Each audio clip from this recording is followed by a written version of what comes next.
अर्जुन वासुदंता की लोकगाथा। उत्तराखंड के पर्वतीय अंचलों में अर्जुन वासुदंता की लोकगाथा भी सुनी और सुनाई जाती है।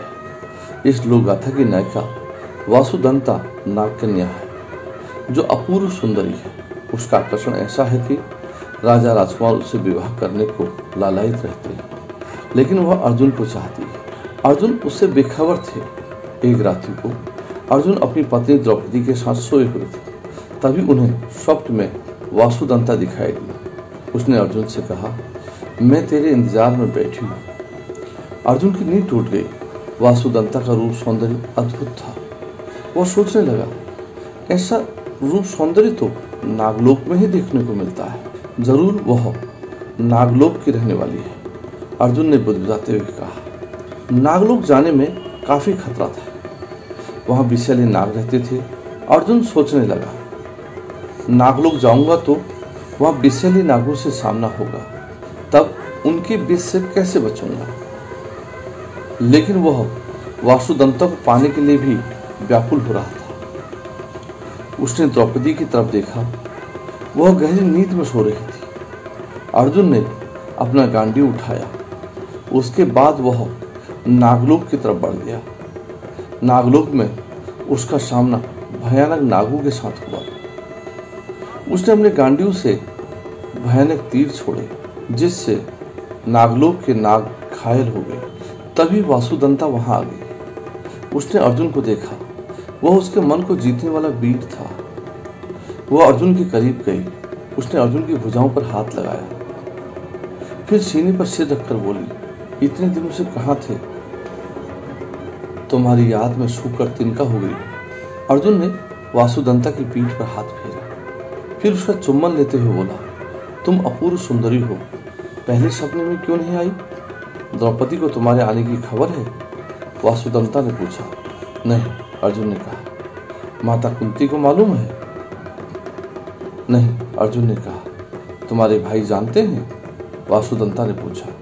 नहीं, अब मैं तुम्हारे बाहुपास में सुकून महसूस कर सकती हूँ, वासुदंता ने कहा। फिर वह अर्जुन को अपने प्रसाद में ले गई। उसका प्रसाद मोती और माणिक्यों से भरा हुआ था। अर्जुन की तरफ देखकर बोली, तुम ये सारा द्रौपदी को भेज दो, लेकिन तुम मेरी बाहों में ही रहो।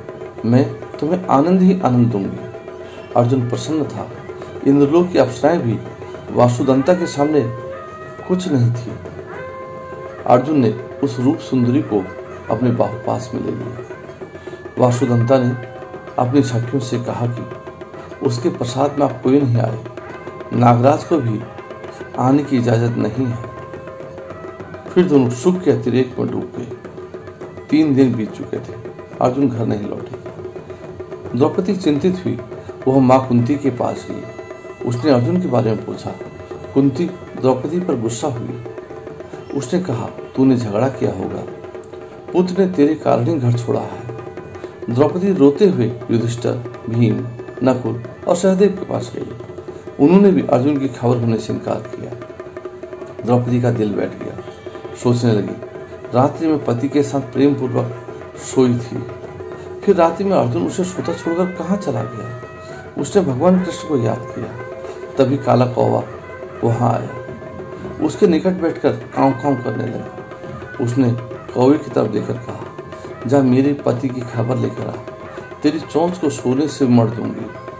कौवे ने कांव कांव करते हुए कहा, अर्जुन नागलोक गया है, वहां वासुदंता की बाहों में पड़ा है।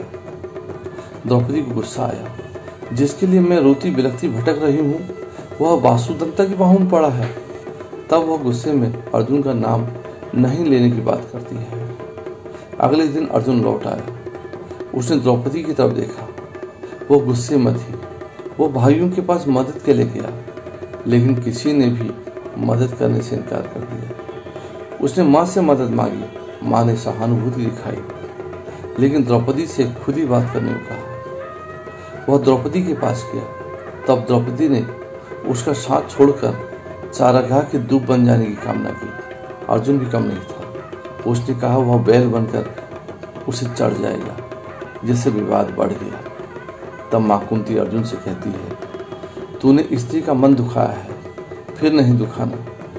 उसके बाद द्रौपदी और अर्जुन में बात होती है।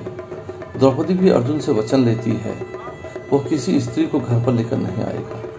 अर्जुन वचन देता है, जिससे इस कहानी का सुखांत अंत होता है।